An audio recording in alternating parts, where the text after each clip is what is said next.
IKEA is already doing sourcing of 1 billion euros from India. Marks and Spencer has been doing sourcing of 700 million out of India. Then the manufacturing facilities in India, made in India, that is what was more important.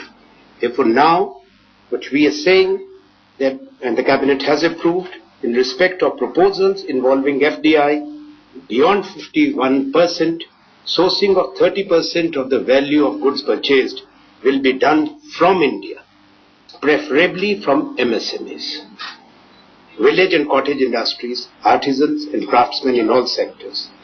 And the quantum of domestic sourcing will be self-certified by the company, to be checked by statutory auditors from the duly certified accounts which the companies will be required to maintain.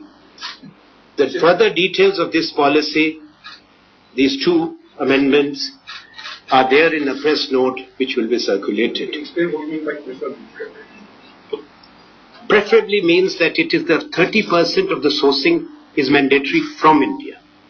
Now there are cases where exactly the same definition requirements may not be met.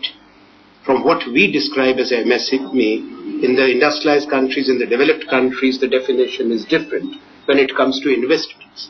There's another reason behind this decision, that if a company qualifies to be an MSME today, and a global retailer, some of which I have named, sources from them, the very next year they will be disqualified as an MSME because their volume and value will increase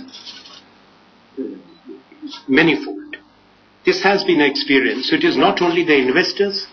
We have examined it carefully. We have talked also to the industry. We have talked to the SMEs. And after stakeholders' consultations, this clarity has been brought about.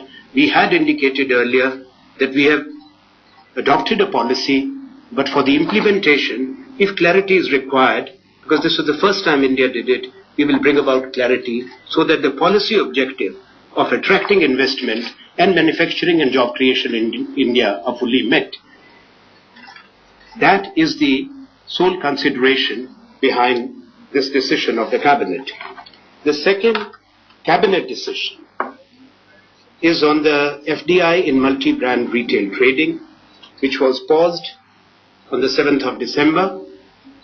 Thereafter, intense stakeholder consultations followed, coordinated by the Ministry of Food and Consumer Affairs and by the Department of Industrial Policy and Promotion in the Ministry of Commerce and Industry. And those who were consulted included farmers' federations, associations, consumer federations, associations, civil society organizations, apex chambers, national chambers and regional chambers of commerce and industry, SMEs, state governments. All the views were ascertained, elicited. I had personally written to every chief minister of the country, spoken to almost all of them.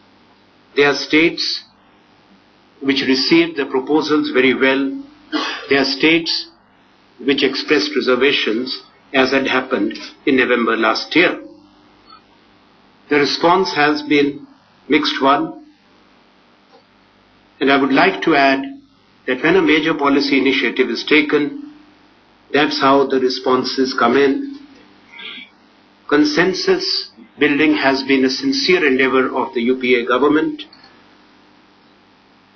And that's what we sought to do through a process which was inclusive, which was transparent, which was democratic.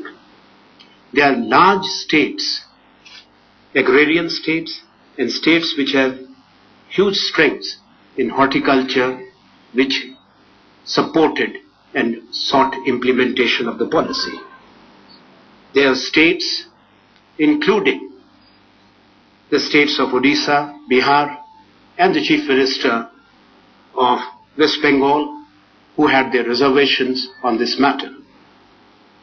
Thereafter, considering various aspects, A, the fact that India is the second largest producer of fruits and vegetables in the world, and the post-harvest management requires investment and infrastructure.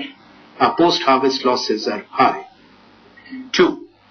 In perishables, fruits and vegetables, again we are the second largest producer of fruits and vegetables, with the production of both put together in the range of 225 to 235 million tons.